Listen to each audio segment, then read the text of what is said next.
에베소서는 사도 바울이 에베소에 있는 성도들과 그리스도 예수 안에 있는 신실한 자들에게 보내는 편지입니다. 또한 성령님께서 오늘 우리에게 주시는 말씀입니다. 에베소서는 바울 서신의 백미입니다.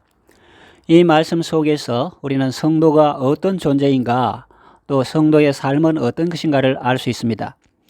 1장에서 3장은 성도의 고상한 지위에 대해서 말씀합니다. 그리고 4장에서 6장은 그 지위에 합당한 성도의 삶에 대해서 말씀합니다.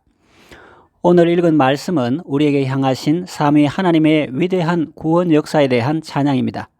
3절에서 6절은 성부의 역사를 찬송합니다. 7절에서 12절은 성자의 역사를 찬송합니다. 그리고 13절에서 14절은 성령의 역사를 찬송합니다. 이 시간에는 3절에서 6절 말씀을 가지고 성부의 역사를 중심으로 말씀드리겠습니다. 3절에 보면 찬송하리로다 이렇게 시작합니다. 그렇습니다, 여러분. 이것이 바로 신앙입니다. 무슨 말이냐 하면 신앙은 차가운 이론이 아닙니다. 어렴풋한 상상도 아닙니다. 신앙은 찬송입니다. 감격 그 자체입니다. 노래하지 않고는 견딜 수가 없습니다. 사도 바울은 문안 인사가 끝나자마자 바로 찬송으로 시작하고 있습니다. 찬송하리로다 그럽니다. 여러분의 신앙도 여러분의 생활도 모두 다 하나님께 대한 찬송이 되기를 바랍니다.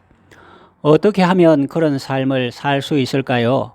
비결이 있습니다. 그것은 하나님을 생각하는 것입니다. 하나님이 어떤 분이신지 아는 것입니다. 하나님이 우리를 위해서 행하신 놀라운 일들을 기억하는 것입니다. 그러면 누구나 다 찬송의 삶을 살 수 있습니다. 하나님 곧 우리 주 예수 그리스도의 아버지께서 라고 말씀하시죠. 우리 주 예수 그리스도, 이 말 속에는 예수님에 대한 사랑과 존경이 듬뿍 들어 있습니다. 친구가 좋으면 그 아버지도 좋습니다. 우리가 그토록 사랑하고 존경하는 우리 주 예수 그리스도의 아버지를 생각하니까 찬송이 나올 수밖에 없죠. 그분이 어떤 일을 하시는데요? 하늘에 속한 모든 신령한 복을 우리에게 주십니다. 신령한 복을 너무 추상적으로만 생각하지 마십시오. 먹고 자고 입고 일하는 것은 육신의 복이고 교회에 와서 찬송하고 기도하는 것은 신령한 복이다. 그렇게 구분짓지 마십시오.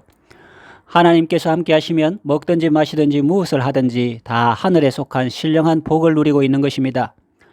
신령한 복 하나만 해도 세상 복 10,000가지보다 귀합니다. 그런데 하늘에 속한 모든 신령한 복을 우리에게 주신다고 하니 이 얼마나 감사한 일입니까? 그러면 그 놀라운 복은 어떤 것들입니까? 먼저 선택입니다. 4절에 보면 그 창세 전에 그리스도 안에서 우리를 택하사라고 말씀하십니다. 먼저 하나님께서 우리를 택해 주신 것입니다. 인생은 누가 택하느냐에 따라서 희비가 갈리죠. 조폭 두목이 나를 택하면 그때부터 고달픈 삶이 시작됩니다. 늘 피해 다니고 도망 다녀야 합니다. 악인이 나를 택하면 평생 고생하게 됩니다. 일본 제국주의자가 점 찍은 사람은 정신대에 끌려가고 학도병으로 끌려가서 그 인생이 비참하게 되었습니다. 그러나 페르시아 제국의 왕후로 간택된 에서드는 그 인생이 영화롭게 되었습니다. 이제는 가난할 필요도 없고 굶을 필요도 없고 억울할 필요도 없습니다. 일국의 왕후로 간택되어도 영광이거늘 하물며 만왕의 왕이신 하나님께서 나를 택하셨다는 것은 얼마나 영광이겠습니까?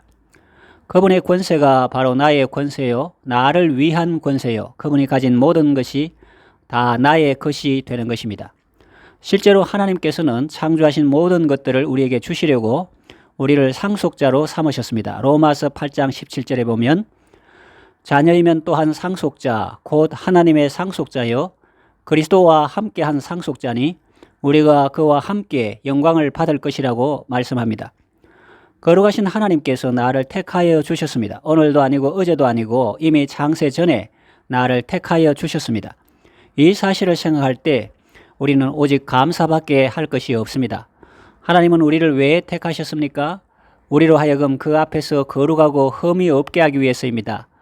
거룩하고 흠이 없어서 택하신 것이 아니고 그렇게 하시기 위해서 택하셨다는 말씀입니다. 정금 같은 인격으로 다듬으시고 귀하게 사용하시려고 택하셨습니다. 사랑으로 미리 정하신 것이지요. 그 기쁘신 뜻대로 우리를 예정하사 예수 그리스도로 말미암아 자기의 아들들이 되게 하셨으니 라고 말씀합니다. 예수님은 하나님의 아들이요 우리는 하나님의 아들들이 되었습니다. 예수님 때문에 우리가 하나님의 자녀가 되었고 예수님의 이름을 믿을 때 우리는 하나님 자녀의 권세를 받은 것입니다. 요한복음 1장 12절 영접하는 자 곧 그 이름을 믿는 자에게는 하나님의 자녀가 되는 권세를 주셨으니 라고 말씀한 그대로입니다. 가짜 이강석 사건이 있었죠. 이승만 대통령 때. 일국의 대통령 아들의 권세도 이러하거늘 하물며 만왕의 왕이신 하나님 자녀의 권세는 어떠하겠습니까? 그 권세를 하나님께서 우리에게 주셨습니다. 6절 말씀, 이는 그가 사랑하시는 자 안에서 우리에게 거저 주시는 바라고 말씀하는데 여기서 그는 하나님 아버지십니다. 그리고 사랑하시는 자는 예수 그리스도십니다. 하나님께서 예수님 안에서 우리에게 은혜를 주십니다. 은혜가 무엇입니까? 거저 주시는 것입니다. 아무 공로나 자격이 없이 거저 받는 것입니다. 이 은혜는 단순한 사실이 아닙니다. 감격이요, 영광이요, 생명입니다. 그래서 영화로운 빛으로 표현했습니다. 은혜를 영광으로 표현했습니다. 그의 은혜의 영광을 찬송하게 하려는 것이라고 말씀합니다. 이것이 우리를 자녀 삼으신 하나님 아버지의 목적입니다. 사람의 최고 되는 목적은 하나님을 영화롭게 하고 하나님을 영원토록 즐거워하는 것입니다. 이제 말씀을 정리하며 맺으려고 합니다. 고려신학대학원에서 교의학을 가르쳤던 유해무 교수는 송영으로서의 신학이란 책을 썼습니다. 그렇습니다, 여러분.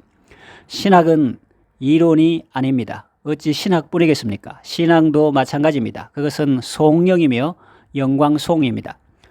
거룩하신 하나님께서 그리스도 안에서 하늘에 속한 모든 신령한 복을 우리에게 주십니다. 받을 만한 아무 자격도 없고 공로도 없는 나에게 청량할 수 없는 은혜를 값없이 거저 주십니다. 쏟아 부어 주십니다. 이 은혜를 늘 감사하고 찬송하며 하나님께 영광 돌리는 삶을 사시기를 바랍니다.